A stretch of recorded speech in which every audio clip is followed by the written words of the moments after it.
30th of May, it's 10 to 7 in the evening, 2022, Monday, lunedì in Italian. My favourite place. I get some peace and quiet in these meadows. I love these geographical deformations caused by almost seepage of water, the weight of the water just pressing down on the land. Thousands of years. I used to think it was bomb craters. As I've said millions of times before, this is the front line of the First World War, the Italian front line, stretched from here to Slovenia. How many 500 kilometre front. Went just beyond these trees here.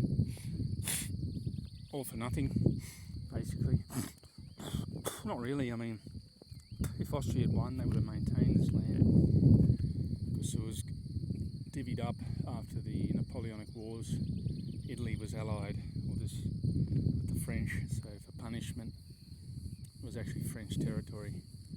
The Austrians got it and held on to it for 100 years.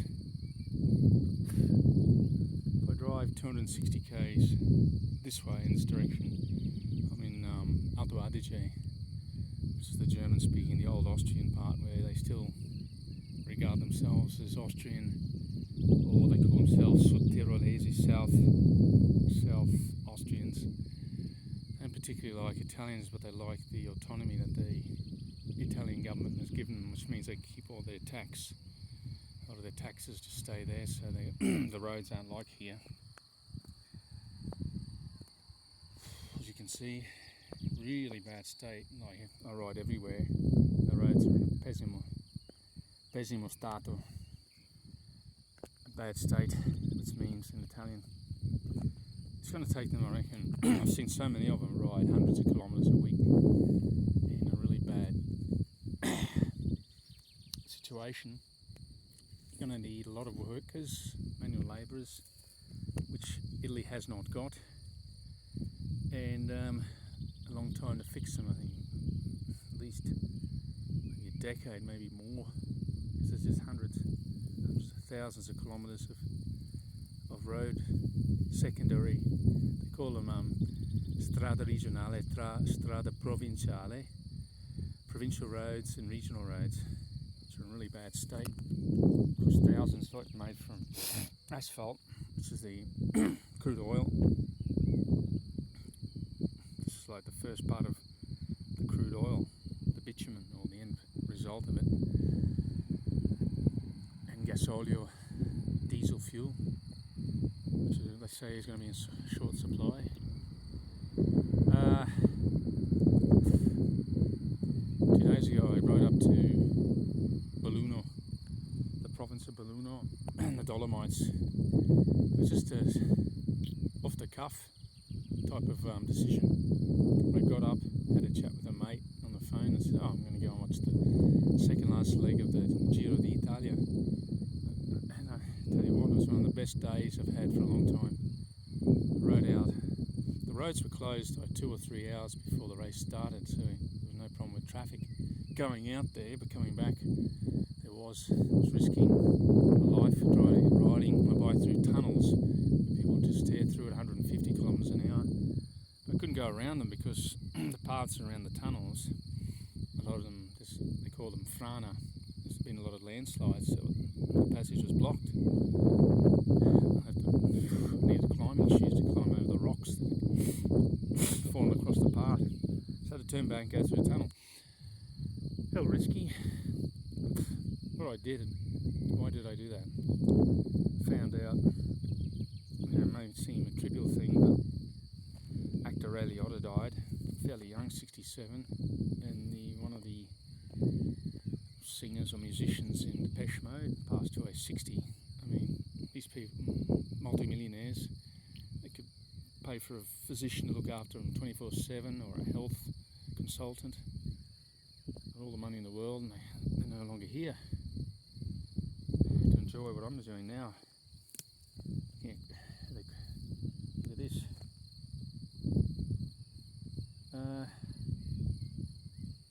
Just saw an interesting guy, the ex-vice president of Greenpeace, Patrick O'Connor, I forget his name anyway.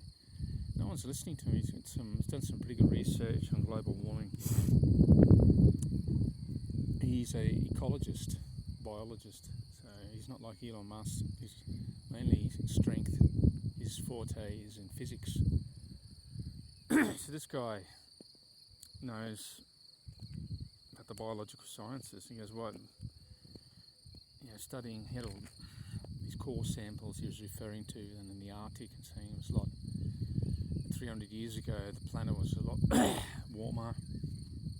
I don't know, and all these facts and graphs that he had, and saying that a lot of places where he lived in Nova Scotia, which is covered with ice for once, like green fertile pastures like this. I'm no expert, I haven't studied ecology or biology either. I remember watching a documentary about them finding in the English Channel mammoth bones. Which haven't been to be Einstein to understand that at one time Great Britain joined up with the European continent. There was land there, so there was flooding. And he's saying a lot of CO2 is created through water vapour. And if it goes below 260 parts per million CO2, that's where the planet just dies. And he made some interesting comments about greenhouse gases. Saying, well, the more CO2, just do a greenhouse gas experiment, the more CO2 pump in it, the more trees flourish and plants flourish. Anyway, there's a lot more to it than that. You have to watch the video again because he goes into a lot of technical detail about correlation, standard deviations. He is a scientist, he has got credibility, and he has a PhD in ecology and biology, not like Elon Musk. I think he has applied physics degree. Elon Musk is super intelligent. I saw him yesterday in a video about his rockets and his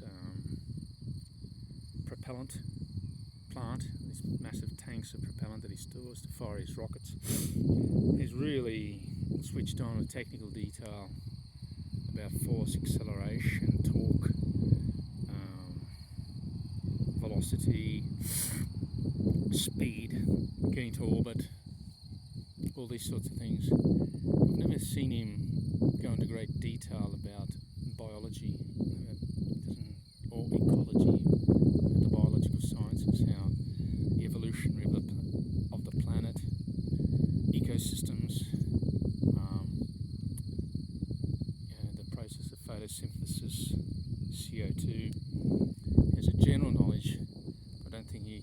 I think in an argument or a debate with this ex-Greenpeace guy, I think he'll get thrashed.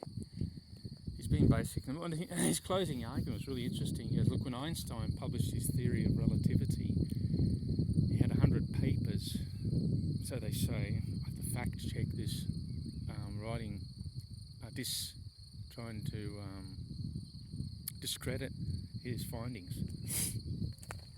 100 scientists, probably, against one. Now it's a theory accepted by the scientific community. Although, you go through Wikipedia, they say, oh, hold on, may not be right.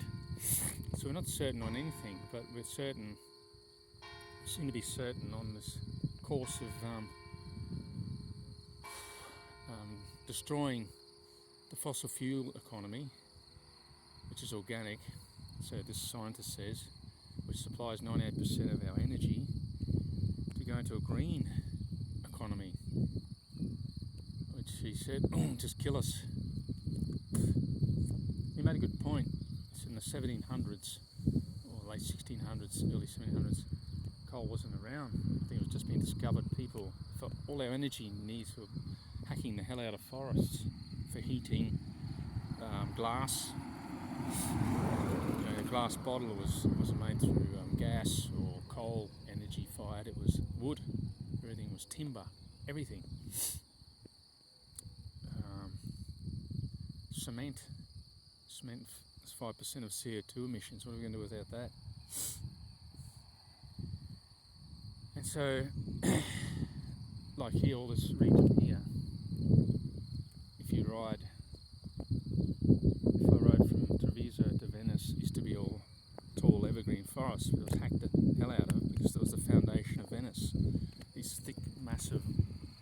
chunks that we used to build the foundation of Venice and maintain it. When it was rotting, pull it up, put new ones in.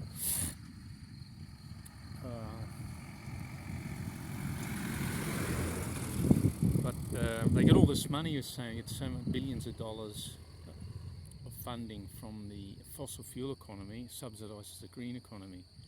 They just keep saying, asking for more and more and more and more and more money. But it's not efficient. I mean, I'd love to put solar panels on my roof at 3 kilowatts. It costs a fortune, I think 8,000. I haven't got that. Photovoltaic cells, I think it's 12 grand for 3 kilowatts.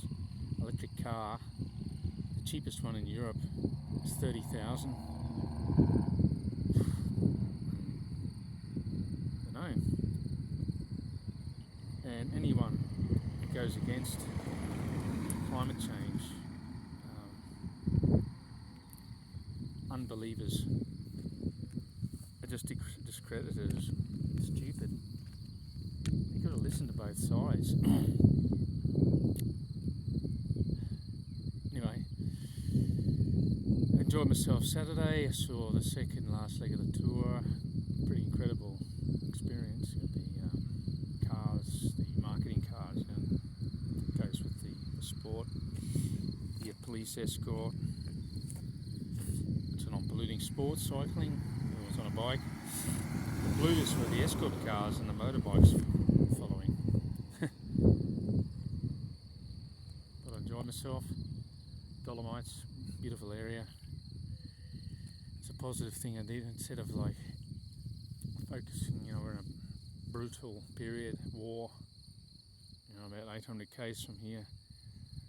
There's a war raging and it doesn't look like there's a solution to it, or a diplomatic one anytime soon.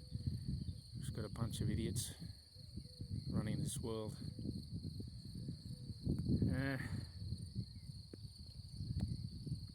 Got to go. Have a good day. Look after your health. Bye for now.